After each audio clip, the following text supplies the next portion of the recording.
Hola a todos y bienvenidos. Hoy me acompaña Chas Freeman, uno de los grandes. Así que bienvenido de nuevo al programa.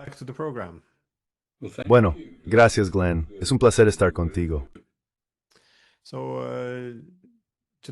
Hoy quiero hablar contigo sobre el camino diplomático de Estados Unidos en este momento. No se me ocurre nadie mejor con quien tratar este tema, ya que, por supuesto, fuiste secretario adjunto de Defensa. Tuviste un papel clave en el diseño de una estructura de seguridad europea centrada en la OTAN tras la Guerra Fría. Además, parece que has estado destinado en todas partes, desde Asia hasta Oriente Medio, y de hecho también fuiste embajador de Estados Unidos en Arabia Saudí. Así que de nuevo, este bagaje parece muy relevante para debatir esta cuestión más amplia sobre la dirección de la diplomacia estadounidense. Y por supuesto, también se podría analizar la diplomacia europea, aunque no diría que sea mucho mejor. De hecho, diría que en muchos aspectos es peor.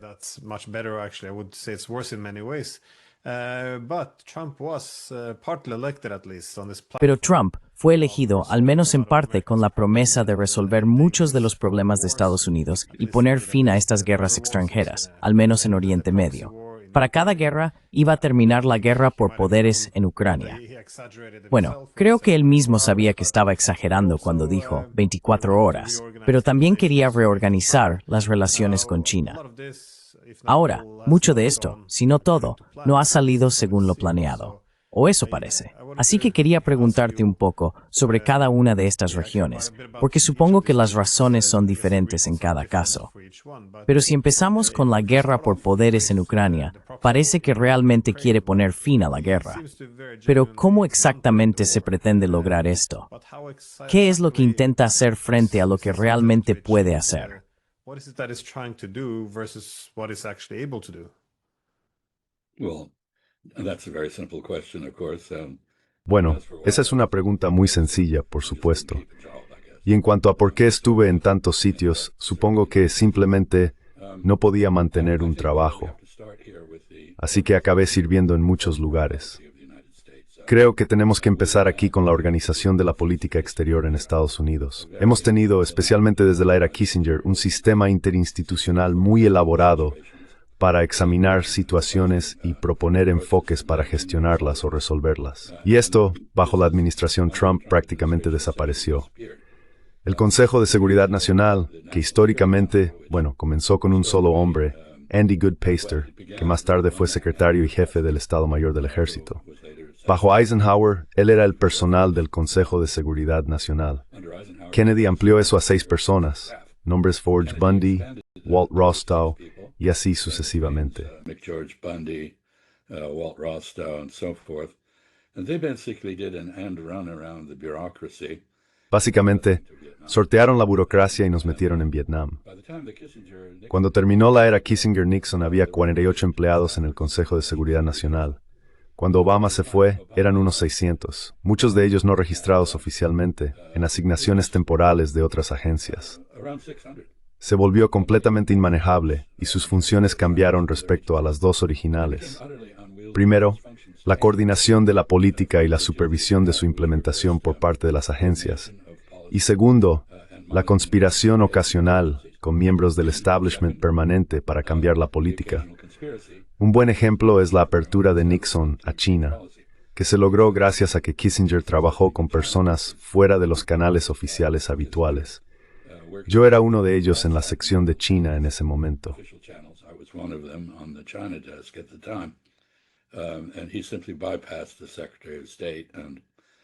Y simplemente pasó por alto al secretario de Estado y a toda la organización burocrática para cambiar el rumbo del barco del Estado. En fin, hemos llegado a un punto en el que la función del Consejo de Seguridad Nacional parece haber evolucionado hasta convertirse en la de proteger al presidente de las consecuencias políticas internas de la política exterior, no en idear estrategias para resolver problemas o promover los intereses estadounidenses. Por supuesto, se defienden los intereses estadounidenses, pero básicamente para evitar la vergüenza en casa. La mayoría de las discusiones en las reuniones del Consejo de Seguridad Nacional se han centrado más en cómo gestionar al Congreso y la opinión interna, en lo que pueden salirse con la suya en esos términos, que en un enfoque intencionado de estrategia y tácticas en asuntos exteriores. Así que no hay coordinación. No hay ningún grupo entre la Casa Blanca Gravisional Perf Testalante. Between the White House and the permanent government. Permanent government is in fact being savaged. El gobierno permanente está siendo de hecho progresivamente atacado. La experiencia eliminada. La nueva prueba para contratar empleados públicos implica un examen de lealtad. Lealtad al señor Trump y a sus ideas, sean las que sean. Y así en casa no tenemos coherencia. No disponemos del mecanismo para sintetizar un interés nacional a partir de intereses particulares. Y muy a menudo, los intereses particulares pueden imponerse. Y eso es directamente relevante para las negociaciones que están teniendo lugar bajo el señor Witkoff, el diplomático aficionado para todo, con Rusia, con los israelíes y Hamas, con Irán, y así sucesivamente. Hasta ahora, afortunadamente, no con China.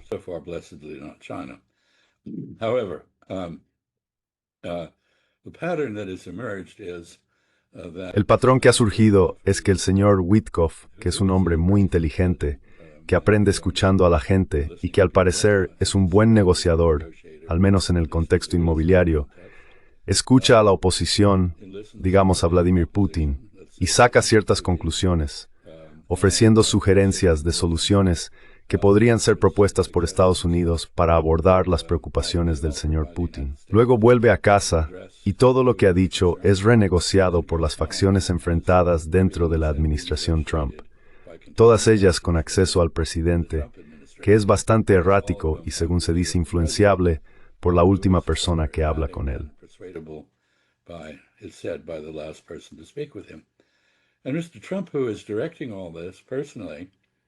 Y el señor Trump, que dirige todo esto personalmente, no se beneficia de los conocimientos de la comunidad de inteligencia sobre asuntos exteriores.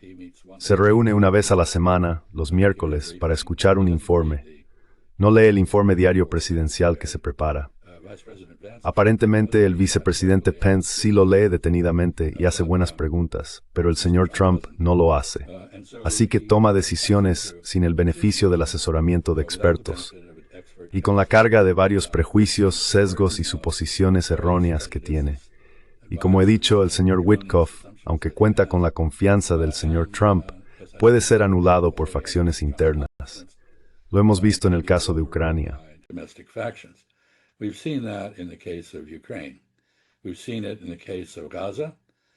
Lo hemos visto en el caso de Gaza. Lo hemos visto en el caso de Irán. Y podríamos repasar cada ejemplo. En el caso de Ucrania, que preguntaste hace como 100 años antes de que empezara esta perorata, en el caso de Ucrania, el presidente básicamente parece haber partido, y el señor Witkoff también, de la base de la propaganda occidental, atribuyendo a los rusos todo tipo de objetivos y motivos que no tienen. Así que básicamente, se asume que los rusos quieren conquistar toda Ucrania, absorber toda Ucrania, lo cual sabemos que no es el caso. Se asume que tienen la capacidad de conquistar toda Europa, cosa que han demostrado en Ucrania que no tienen.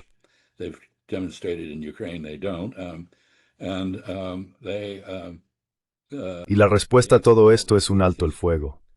Bueno, hay varios problemas con eso. El bando perdedor, que es en el que estamos nosotros, no puede imponer un alto el fuego al bando que avanza, que son los rusos. Así que esto no ha llegado a ninguna parte. Pero más allá de eso, no aborda las cuestiones que los rusos han planteado de manera constante durante casi 3 décadas desde el final de la Guerra Fría. ¿Qué tipo de arquitectura en Europa, qué tipo de arquitectura de seguridad puede tranquilizar tanto a los rusos como a los europeos occidentales frente a la amenaza que cada uno representa para el otro? Para que tal arquitectura funcione, en opinión de los rusos, Ucrania debe ser neutral, como de hecho proclamó ser en su independencia. As indeed it proclaimed it was at its independence. And finally, of course, there is the issue of the Russian-speaking population. Y finalmente, por supuesto, está la cuestión de la población rusoparlante y de otras minorías en Ucrania que fueron privadas de sus derechos lingüísticos y culturales tras el golpe de Estado de 2014. Ucrania ha fracasado en su intento de asimilar por la fuerza a la minoría rusoparlante. No sé qué ocurre con la minoría de habla húngara o con las minorías de habla rumana, búlgara o polaca, pero no ha tenido éxito en su esfuerzo por asimilar por la fuerza a los rusos. Privarles del derecho a usar el ruso en las escuelas o en las comunicaciones con el gobierno local resultó contraproducente, provocando una rebelión que los rusos apoyaron. Básicamente, los rusos han eliminado ese asunto de la mesa al anexionarse Lugansk, Donetsk, Zaporilla y Gerson, y ahora amenazan, si la guerra continúa, con quizás ampliar esas anexiones.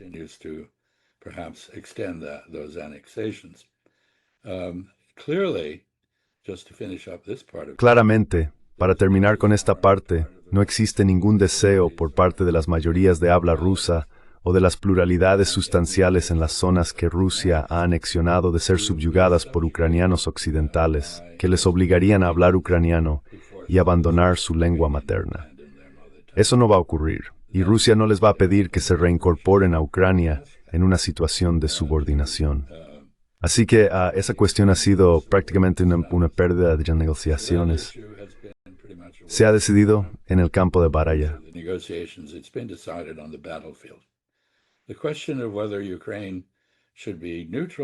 La cuestión de si Ucrania debería ser neutral o unirse a la OTAN fue en realidad abordada y acordada en Estambul en marzo y abril de 2022, justo después de la invasión rusa.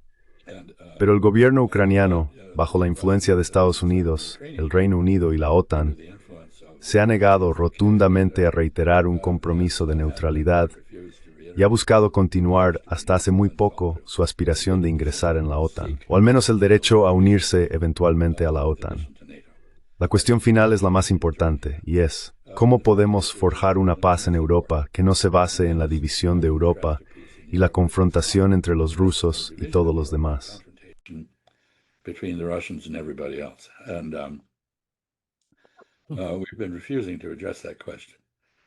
Nos hemos negado a abordar esa cuestión en gran medida porque, aunque Estados Unidos se ha desviado en términos de diplomacia y actúa sin consultar a sus aliados, aunque esas acciones afecten profundamente sus intereses, no hemos conseguido el apoyo de los europeos para poner fin a la guerra en esos términos. Así que para resumir todo esto, para acabar con la guerra en Ucrania, hay que abordar la cuestión más amplia de la paz en Europa y la posición de Ucrania en ella. Y no lo hemos hecho. Eso es de hecho emblemático del estado de confusión de la diplomacia estadounidense en este momento, que parece estar completamente cautiva de las presiones políticas internas y no responder mucho a las realidades extranjeras. Me detengo aquí.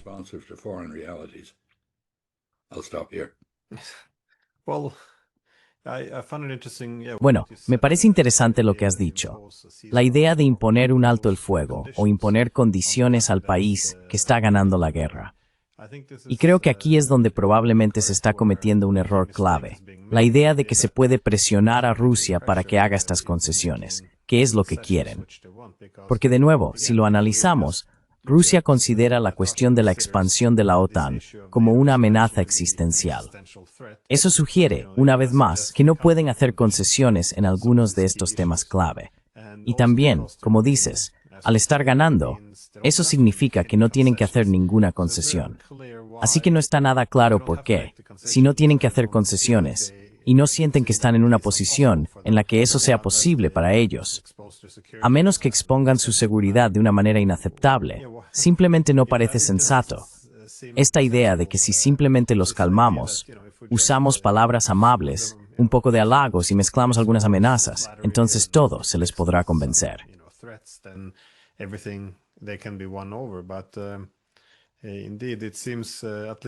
De hecho, la impresión que tengo de Moscú en estos días es que están intensificando sus ambiciones territoriales en cuanto a lo que desean, simplemente porque no hay confianza en que incluso si llegan a un acuerdo con la OTAN y Ucrania, si Ucrania permanece neutral, si no hay soldados de la OTAN dentro de Ucrania, si existen algunas limitaciones sobre armas ofensivas, aunque consigan todo esto, casi se da por hecho, especialmente después de que se saboteó el acuerdo de Minsk, que nuestro lado, es decir, el lado de la OTAN, en realidad no cumplirá estos acuerdos. Y de nuevo, parece que estamos socavando nuestra propia posición con muchas de estas amenazas de impulsar la expansión incluso después de que termine la guerra. pushing for expansion even after the war is over. Pero esto plantea la siguiente cuestión. Es parte del problema que solo se conceptualice como un conflicto entre Ucrania y Rusia, porque Trump sigue insistiendo en que esta no es su guerra. Pero al mismo tiempo, si personas como Rubio reconocen que esto es una guerra por poderes, ¿por qué no hay un elemento clave de negociación entre la OTAN y Rusia? Porque realmente, si quieres moldear la arquitectura de seguridad europea, como en la que tú mismo estuviste involucrado en los años 90, no se trata de un asunto ruso-ucraniano. Creo que esta guerra se ha convertido en un síntoma del fracaso a la hora de encontrar una arquitectura de seguridad común. ¿Por qué no hay conversaciones entre la OTAN y Rusia? Para mí, esto es muy extraño. Y no parece que se pueda encontrar una solución adecuada si no se establece un formato adecuado. Well, I think you've raised about 7 questions in that. Bueno, creo que has planteado unas 7 preguntas en eso. Déjame intentar desentrañar un poco. Primero, el presidente Trump dice que esta no es su guerra, pero sí es la guerra de Estados Unidos. El hecho de que no reconozca la diferencia entre su propia personalidad y liderazgo y el del gobierno de Estados Unidos es uno de los problemas constitucionales que tenemos actualmente en Estados Unidos. Estados Unidos ha sido un co-beligerante y mucho en esta guerra. No se puede entonces asumir instantáneamente, desprenderse de esa identidad y convertirse en un mediador neutral. No somos un mediador neutral. Seguimos armando a Ucrania. Seguimos apoyando a Ucrania. Así que la idea de que de alguna manera estamos mediando, como hicieron en su momento los turcos e israelíes, entre Ucrania y Rusia, es simplemente absurda y no tiene ninguna credibilidad. Preposterous, and it doesn't have any credibility. Second, I believe there is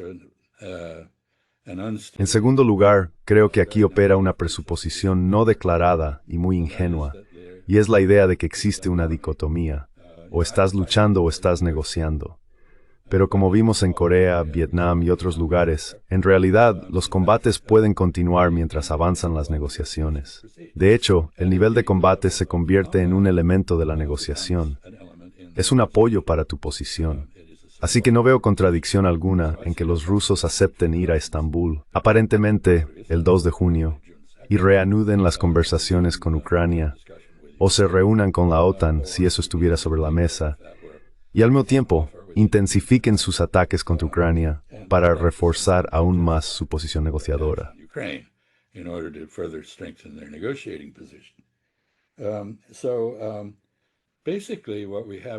Bueno, básicamente lo que tenemos aquí, y en los otros casos, debería mencionar que por supuesto hay algo en juego en el caso de los rusos, la falacia de los costes hundidos. Hemos sacrificado tanta sangre y recursos que no podemos ceder bajo ningún concepto. Hay muchos en Rusia que piensan así. Es comprensible. He visto ese sentimiento en funcionamiento en Estados Unidos en múltiples ocasiones. Explica en parte nuestra persistencia insensata en Afganistán, pero hay que abordarlo. Y aquí llegamos a las 2 últimas cuestiones que mencionaste entre las 7.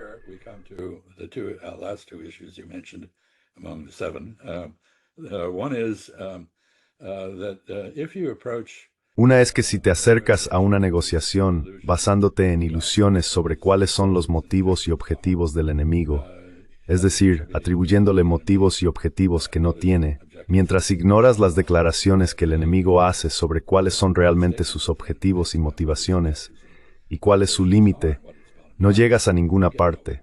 Y si a eso le sumas, como dije antes, una situación interna que exige la renegociación de cualquier cosa que logre tu enviado, la situación es aún peor. Y llegas a la pregunta final que es, ¿cómo puede alguien confiar en lo que dice el señor Trump cuando de un minuto a otro cambia de opinión?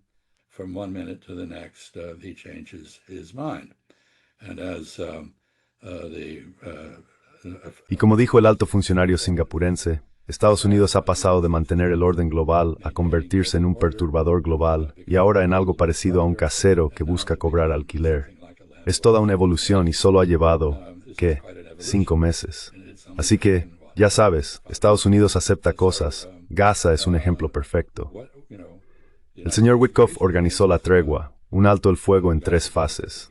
Tras completarse la primera fase, los israelíes la repudiaron y nosotros apoyamos a los israelíes. ¿Qué clase de mediación es esa? Así que creo que hay un problema serio de falta de confianza en la palabra de Estados Unidos, porque el señor Trump no se considera a sí mismo como Estados Unidos, se considera a sí mismo como el presidente Trump. Y al parecer, ni siquiera su palabra le vincula a él, mucho menos al gobierno estadounidense.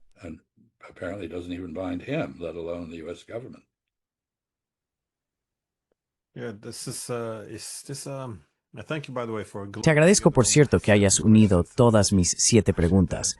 Debería estructurarlas un poco más por separado. Pero bueno, hay algo ¿qué podría hacer Trump de manera diferente, según tu punto de vista, en Ucrania, especialmente antes de seguir adelante? In Ukraine, and especially before moving on. Well, I think the main issue, as I suggested, Bueno, creo que la cuestión principal, como sugerí al hablar al principio sobre la estructura de la toma de decisiones en el gobierno de Estados Unidos en materia de política exterior, es volver a involucrar a lo que el señor Trump desprecia como el Estado profundo, es decir, la experiencia acumulada y el asesoramiento profesional de quienes han dedicado su vida a estudiar estos temas y los comprenden. Y en este momento estamos yendo en la dirección opuesta. Pero esa es obviamente una solución. Poner orden en nuestra propia casa, dotar al presidente y a sus negociadores de la experiencia que ahora se les niega. Cuando ves al señor Witkoff yendo a ver a Vladimir Putin con nadie más que un intérprete ruso, ves una práctica diplomática deficiente en varios niveles.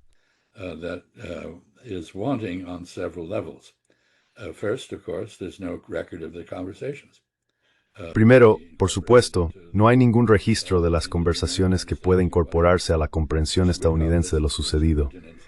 El señor Witkoff escucha al señor Putin y le dice al presidente Trump, esto es lo que he oído. Puede que lo haya escuchado correctamente, puede que no, pero ese es un problema.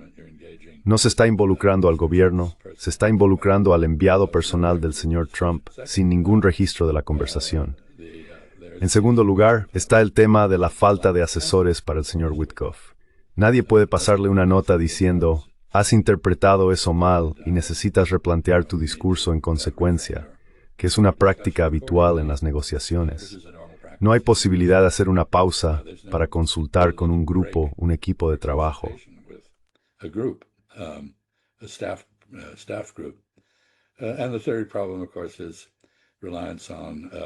Y el tercer problema, por supuesto, es que depender de los intérpretes de la otra parte significa que algunos de los matices que quizás pretendías transmitir no llegarán, porque esos intérpretes no conocen tu posición negociadora, si es que tienes una formal, o tu forma de pensar sobre el tema.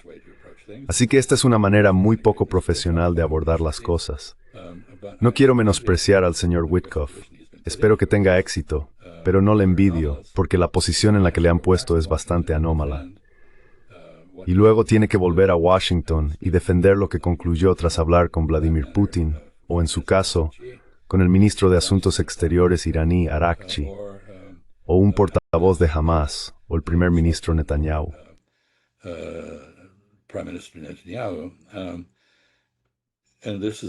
Y esto es un filtro. Le pone demasiada carga sobre los hombros. Sabes, si tienes a varias personas en la sala que están tomando notas y escuchando, entonces tienes la capacidad de defender tu postura en una discusión al volver a casa. Sí, efectivamente, él dijo esto. Sí, efectivamente quiso decir aquello. Sí, efectivamente existe esta oportunidad.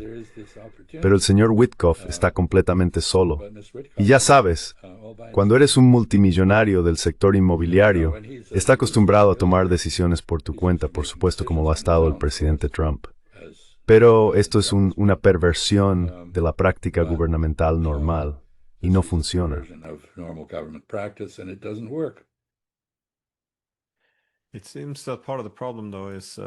Parece que parte del problema, sin embargo, es, creo, ante todo, que la experiencia de Trump en la primera administración fue que el gobierno permanente, como lo llamas, o mantener parte del statu quo, él lo veía como un obstáculo para su gobierno.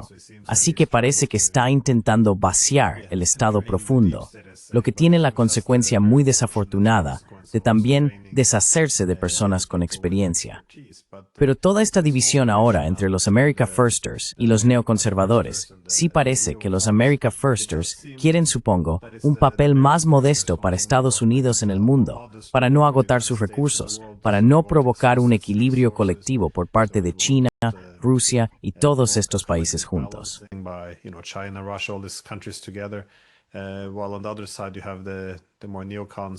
Mientras que por otro lado están los neoconservadores que buscan la seguridad a través de la primacía global.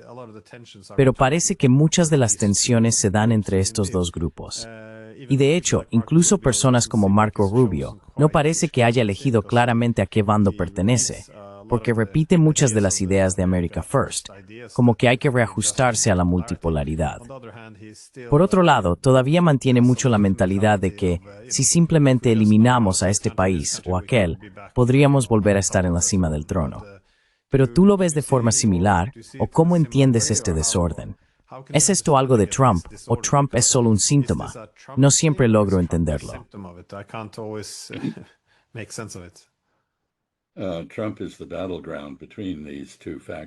Trump es el campo de batalla entre estas dos facciones. Sus instintos básicos son de contención en política exterior. Creo que en el fondo quiere la paz. Sin embargo, para lograr la paz, tendrá que depender de personas cuya lealtad tendrá que ganarse. Volviendo a la primera administración de Trump, yo ya estaba fuera del gobierno en ese entonces, por supuesto, hacía mucho tiempo, pero observé lo que ocurrió. No creo que hiciera un esfuerzo realmente realista por ganarse la lealtad de las personas que le servían. De hecho, tenía un grupo muy desleal de personas a su alrededor de inmediato. Personas como John Bolton, que resultó serlo, y otros que luego escribieron recuerdos mordaces sobre los errores que cometió el señor Trump y se burlaron de él.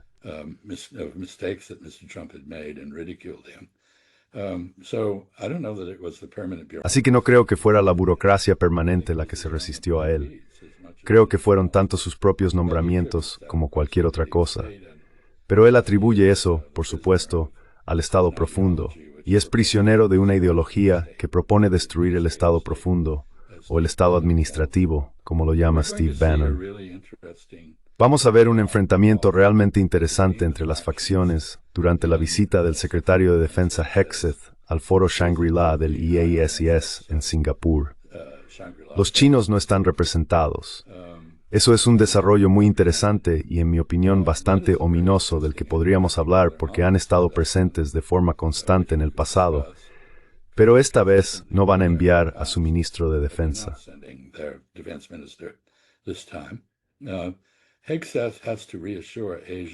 Ahora, Hegseth tiene que tranquilizar a los asiáticos asegurándoles que Estados Unidos está de su lado. Normalmente no se expresa así, pero ellos quieren que Estados Unidos esté de su lado. También quieren que China esté de su lado. Y la fórmula en Washington no deja espacio para que no tengan que elegir entre China y Estados Unidos. Así que eso será interesante.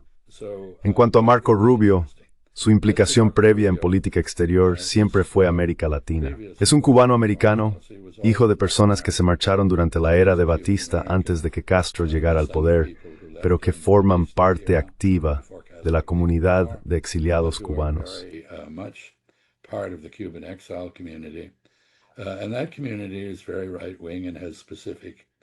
Y esa comunidad es muy de derechas y tiene preocupaciones específicas sobre la seguridad en América Latina, centradas en países como Venezuela, así como Cuba y Bolivia, que ha sido políticamente inestable. Y por supuesto Nicaragua, donde durante la administración Reagan patrocinaron una guerra contra el gobierno a través de los llamados Contras. Así que el señor Rubio, en ese ámbito, es muy combativo, con impulsos claramente hegemónicos. Y en ese contexto, probablemente se le podría considerar el equivalente a un neoconservador, es decir, partidario de la coerción en lugar de la persuasión, del uso de la fuerza en vez de la diplomacia. En otros ámbitos, puede que tenga una visión diferente, pero es nuevo en esos terrenos.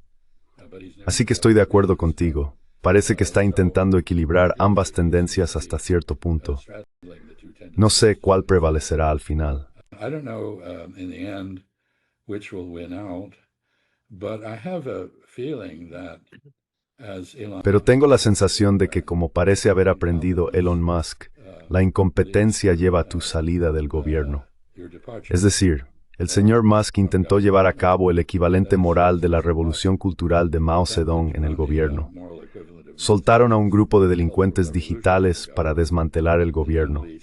No sabían nada sobre el gobierno, ni sobre cómo funcionaba, y han causado tal caos que ahora tenemos una situación en la que los agricultores que necesitan informes y predicciones meteorológicas no pueden obtenerlos, porque la Administración Nacional Oceánica y Atmosférica, que proporciona estos informes, ha sido mutilada y no cuenta con el personal adecuado. has been Y por supuesto, hay otras cosas que están ocurriendo que disminuyen enormemente la credibilidad y la confianza internacional en Estados Unidos. credibility and the confidence internationally in the United States. Take Harvard University, for example, or Columbia. Tome como ejemplo la Universidad de Harvard o Columbia. Hay un amplio ataque contra la superestructura intelectual de Estados Unidos en marcha. Hay un amplio ataque contra la ciencia, la tecnología, la investigación y el desarrollo.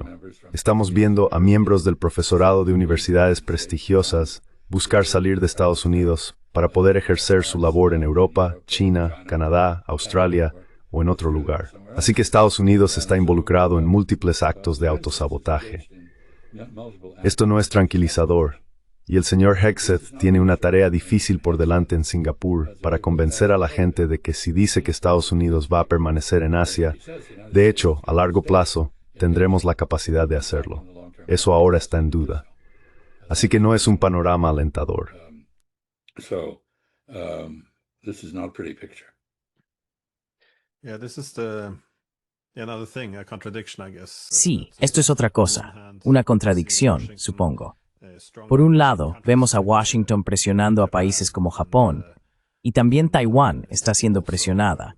Pero al mismo tiempo, Washington los necesita para una coalición, por así decirlo, contra China. Así que aquí hay cierta incertidumbre. ¿Cuál es la gran estrategia detrás de todo esto, bajo la cual se organizan las demás estrategias? The whole thing, which the other strategies are organized under. It's no grand strategy at all. No hay ninguna gran estrategia en absoluto, y tampoco es muy aguda. Sabes, quiero decir, si tienes una estrategia, requieres ciertos elementos. En primer lugar, tienes que tener objetivos claros. Tienes metas que planeas alcanzar. En segundo lugar, tienes que dedicar los recursos necesarios para lograr esos objetivos y hacer que su consecución sea factible. Y en tercer lugar, tienes que ser persistente. No puedes estar cambiando las reglas del juego. Tienes que mantenerte firme. Y ninguno de estos factores prevalece ahora. Esto, de nuevo, nos remite a la pregunta que hiciste al principio sobre diplomacia, negociación y demás. Estamos viendo cómo los objetivos en las negociaciones se mueven por todo el campo, mientras la negociación sigue en marcha. Así que nadie en el otro lado está seguro de lo que quiere Estados Unidos. Hay mucho. There is a lot. We now have a Japanese delegation coming again to the United States. Ahora tenemos de nuevo una delegación japonesa que viene a Estados Unidos para intentar negociar un acuerdo comercial con nosotros, o al menos ese es el nombre, la etiqueta de la visita. De hecho, creo que se está renegociando la propia relación con Japón, y eso es bastante importante porque realmente no hay ningún aliado estadounidense más cooperativo y solidario que Japón. Así que ya sabes, no se han unido a nosotros en el campo de batalla, como los británicos, pero cuando un avión despega de una base aérea en Japón, los japoneses no preguntan a dónde va, ni con qué está cargado. Eso es bastante complaciente. En fin, la última vez que los japoneses enviaron una delegación comercial, vinieron a Washington, se reunieron con sus homólogos y estos les recibieron con un ¿qué nos habéis traído? And their counterparts greeted them with, "What have you brought us?" Tribute, imperial tribute. Tributo, ya sabes, tributo imperial. Y entonces los japoneses dijeron, bueno, ¿qué es lo que necesitáis o queréis? Y al parecer, la parte estadounidense no fue capaz de explicar eso de manera coherente. Así que este es el problema. No hay estrategia, no hay objetivos claros, no hay perseverancia. Los recursos dedicados a los objetivos son enteramente coercitivos, lo que no persuade especialmente a aliados, amigos o socios para que cooperen. De hecho, les incentiva a buscar alternativas a la dependencia, la interdependencia o la confianza en Estados Unidos. Así que este es un proceso que está en marcha y, como dijo el singapurense, Estados Unidos parece más un casero buscando cobrar el alquiler que un estadista tratando de promover los intereses de sus socios, además de los propios.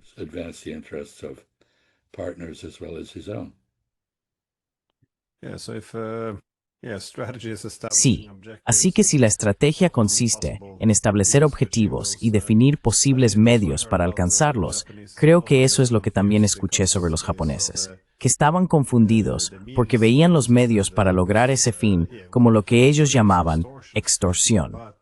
Pero incluso en cuanto a los fines, lo que sus interlocutores querían también les sorprendía. Estaban dispuestos a llegar a la extorsión, pero no estaba claro qué era exactamente lo que querían de ellos. Así que, supongo que todo este asunto de ¿qué nos puedes dar? Creo que no es una buena manera de gestionar una relación. Pero escuché algo parecido. Hace unas 3 semanas estuve en Irán y estuve en las instalaciones nucleares allí y hablé con algunos diplomáticos.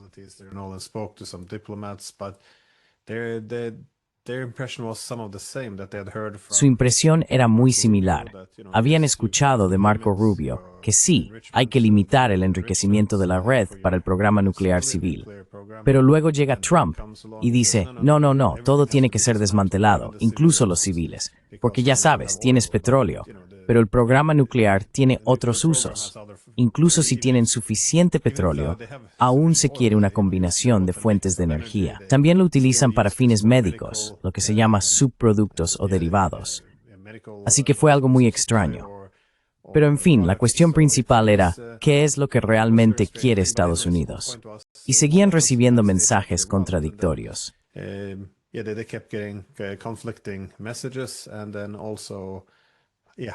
Y entonces, ¿cómo se logra esto? Y la principal preocupación también era que, si llegamos a un acuerdo, como con el JCPOA, puede ir a la basura al día siguiente. Pero también en las negociaciones, ¿qué obtenemos nosotros? Si aliviamos vuestras preocupaciones, aliviaréis las nuestras. Pero en cambio, simplemente es, bueno, quizás os castiguemos menos si hacéis lo que se os dice. Quizás reduzcamos o eliminemos sanciones. Pero nadie está hablando realmente de lo que Irán necesita o de lo que le preocupa. Sí, bastante interesante. Así que, desde tu perspectiva, perdón, ya voy a mi pregunta. Estoy divagando un poco en todas direcciones otra vez. Esos son solo 3 preguntas. ¿Cuál es el enfoque diplomático de Estados Unidos hacia Irán en este momento? Porque no está claro si esto se dirige hacia una guerra o hacia un acuerdo real ahora.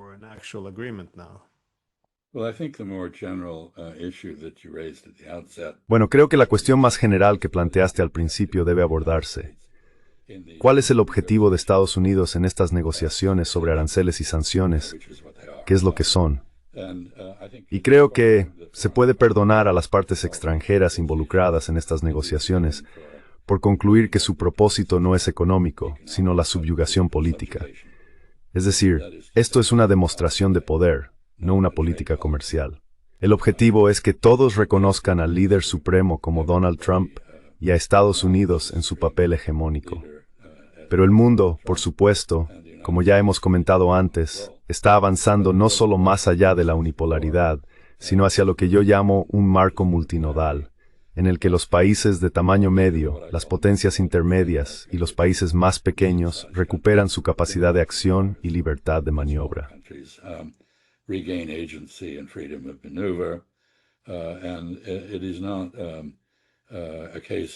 Y no se trata de que esté surgiendo una superpotencia G3 o algo por el estilo. Así que creo que ese es el primer problema. No hay un objetivo económico coherente. El objetivo parece ser la subordinación política. Y como era de esperar, un país como Irán no está dispuesto a aceptar eso, dada su historia. En segundo lugar, mencionaste, y creo que es un punto muy importante, que cuando los países han llegado a un acuerdo con Estados Unidos sobre una solución provisional de algún tipo, no reciben ninguna recompensa por ello. Básicamente, ellos ceden y Estados Unidos toma, y no obtienen un beneficio claro. Y esto refleja el tercer punto que mencionaría, y es que la técnica de Trump consiste en hacer algo absolutamente escandaloso que causa un gran problema para todos.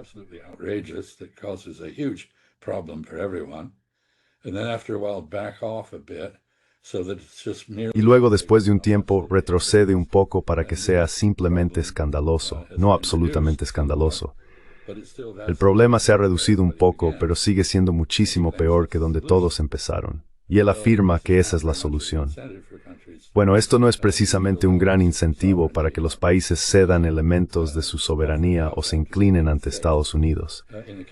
En el caso de Irán, finalmente, el señor Witkoff parece haber entendido y aceptado la idea que propusieron los iraníes, que el enriquecimiento al nivel del 3,67%, que es suficiente para reactores nucleares y suministro de energía, así como para los usos médicos que mencionaste, sería aceptable.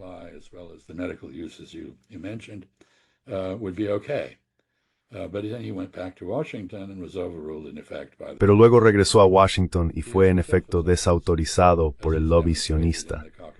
Él mismo es sionista, como ha demostrado en las negociaciones mediadas por Qatar entre Hamas e Israel, pero creo que se sintió avergonzado por ello y tuvo que corregirse y decir, no, tiene que ser una eliminación total del enriquecimiento. Bueno, los iraníes no van a aceptar eso, por muchas razones. Entre otras, una razón legal. El Tratado de No Proliferación les otorga el derecho a enriquecer. Ese es un derecho bajo el derecho internacional. Y Estados Unidos propone unilateralmente quitárselo, y creo que por lo tanto esto es una intromisión en su soberanía, una violación de su lugar en el orden internacional, y no lo aceptarán.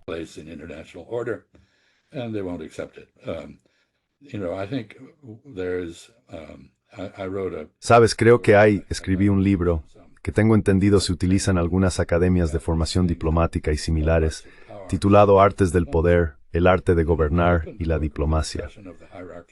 Y comencé el libro con una discusión sobre la jerarquía de los intereses, porque la gente utiliza términos como interés vital de tal o cual, pero no miden la intensidad del interés. Y el interés supremo, en mi opinión, es la independencia y la identidad cultural de una nación. Una nación sacrificará por eso. Un interés vital es un interés que afecta de manera importante la seguridad y el bienestar del Estado, pero no es necesariamente existencial como lo es el primer interés, el supremo.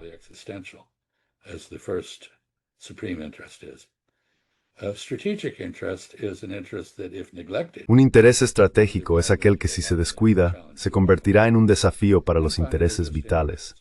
Y finalmente, existen simplemente intereses.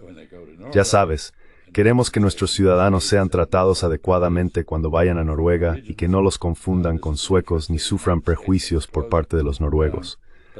Supongo que este es un interés de Estados Unidos, pero no es muy convincente, y desde luego no iríamos a la guerra por ello. Así que creo que no estamos pensando con claridad.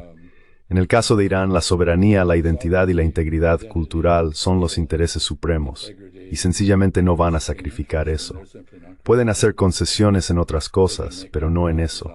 Y por lo tanto, si no reconoces eso, estás participando en un ejercicio de futilidad.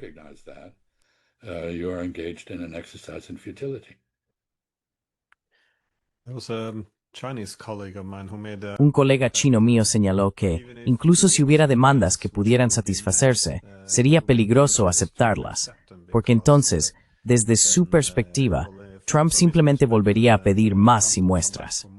Así que también existe esta preocupación de que no se trata de una negociación para establecer un nuevo statu quo mutuamente aceptable, sino más bien de un gradualismo incremental o tácticas de salami, para ver hasta dónde se puede apretar y luego volver la semana siguiente a por más.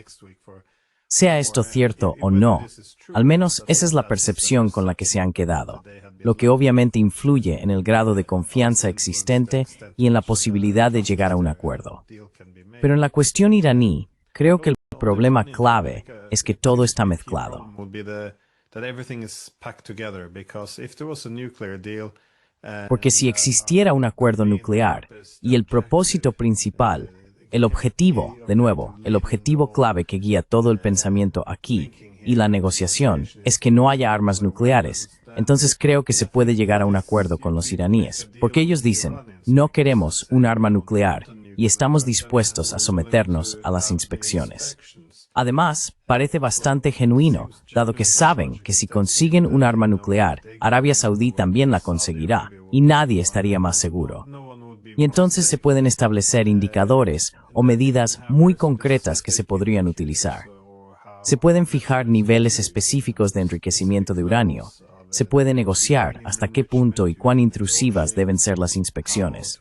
Todo esto estará en una escala, algo que se puede debatir.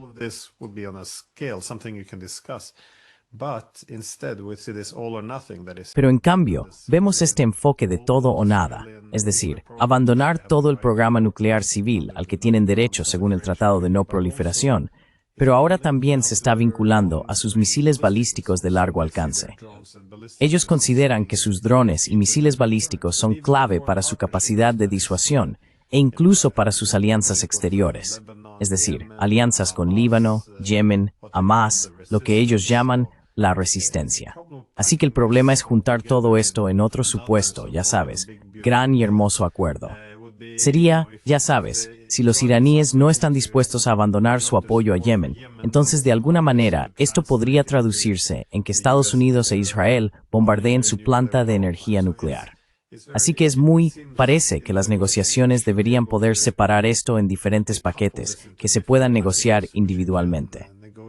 ¿Es todo junto o la guerra? Simplemente parece que la administración Trump se quedará sin legitimidad porque no puede llegar a un acuerdo, o se verá acorralada hasta el punto de hacer algo absolutamente imprudente.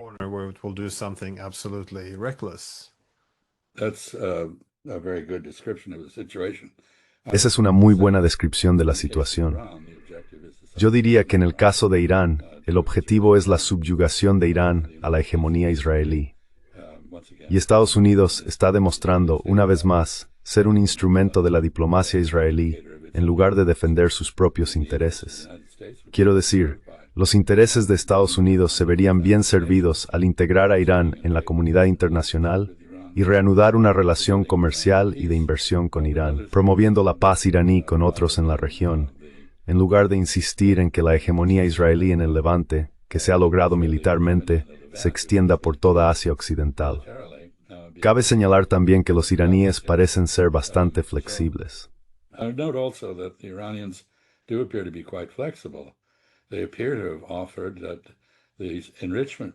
Parece que han ofrecido que el programa de enriquecimiento podría ser conjunto con Arabia Saudí, lo que establecería una limitación automática y abordaría la cuestión de la no proliferación que planea sobre todo esto. Si Irán llega a obtener capacidad armamentística, y francamente está a solo días de lograrlo en este momento, los saudíes sin duda le seguirán, y también los turcos y probablemente los egipcios, y tendremos una ola de proliferación en la región, lo cual no beneficia a nadie. Y por supuesto, la gran ironía de todo esto es que estamos dando saltos y poniéndonos histéricos por la posibilidad de que Irán obtenga precisamente la capacidad que Israel adquirió clandestinamente y que mantiene, y de la que nadie habla porque es tabú mencionar el arsenal nuclear israelí. Y el arsenal nuclear israelí, a juzgar por el comportamiento israelí en otras áreas militares, no está muy limitado.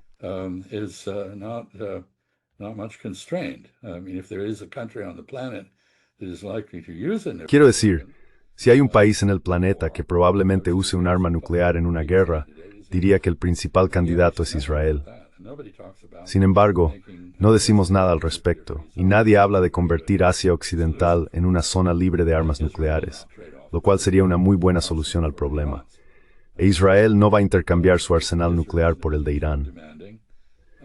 Así que Israel está en posición de exigir, a través de Estados Unidos, que Irán se desarme de sus capacidades nucleares, corte sus relaciones con elementos de resistencia en el mundo árabe que resisten la hegemonía, ocupación, expulsión, limpieza étnica y genocidio israelíes. Y Estados Unidos respalda esto. Esto no resulta muy atractivo si eres iraní. De hecho, está bastante fuera de los límites de lo posible. In fact, it's quite beyond the pale of possibility.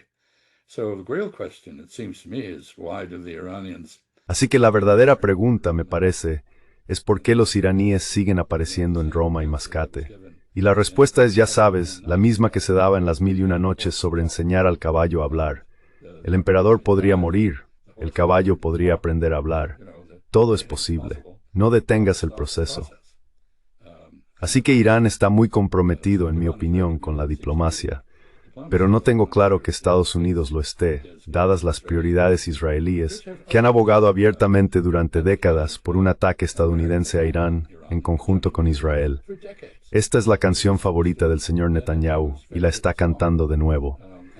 Así que no estoy seguro de que centrarse en desarmar a Irán sea realmente una respuesta válida para la paz y la estabilidad en Asia Occidental. Really much of an answer to peace and stability in West Asia. No, it seems as if the only reason No, parece que la única razón por la que Irán no ha sido bombardeado es precisamente porque tiene un elemento disuasorio militar, es decir, los misiles y los drones. Pero este también es un enfoque muy defectuoso de la diplomacia basada en la amenaza, que realmente no funciona en el desarme, porque básicamente es: o renuncias a tu elemento disuasorio militar o te bombardeamos. Eso envía mensajes contradictorios. ¿Por qué no querrías tener tu elemento disuasorio si has sido amenazado? you want your deterrent if you're I being don't threatened. think the signal is mixed at all. No lo creo que la señal sea confusa en absoluto. Creo que dice ríndete o muere, ya sabes. Y el orgullo del nacionalismo en todos los contextos, no solo en Irán, en el caso de Israel, por supuesto, sugiere que no habrá rendición. Ya sabes, los israelíes están bastante decididos a hacer lo que se han propuesto, que es vaciar Palestina de palestinos. No van a detenerse. Y en este momento, acaban de movilizar a 450,000 reservistas para completar la subyugación y exterminio de los palestinos en Gaza. Complete the subjugation and extermination of Palestinians in Gaza.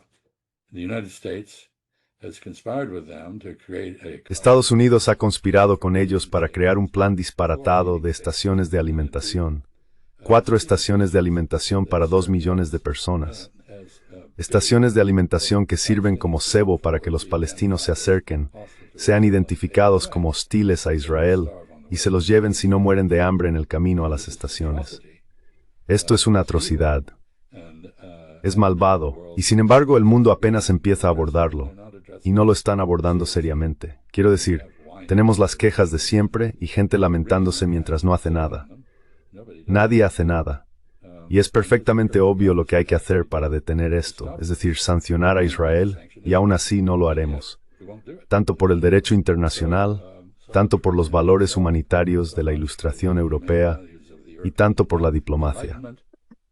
Probablemente deberíamos terminar aquí, creo.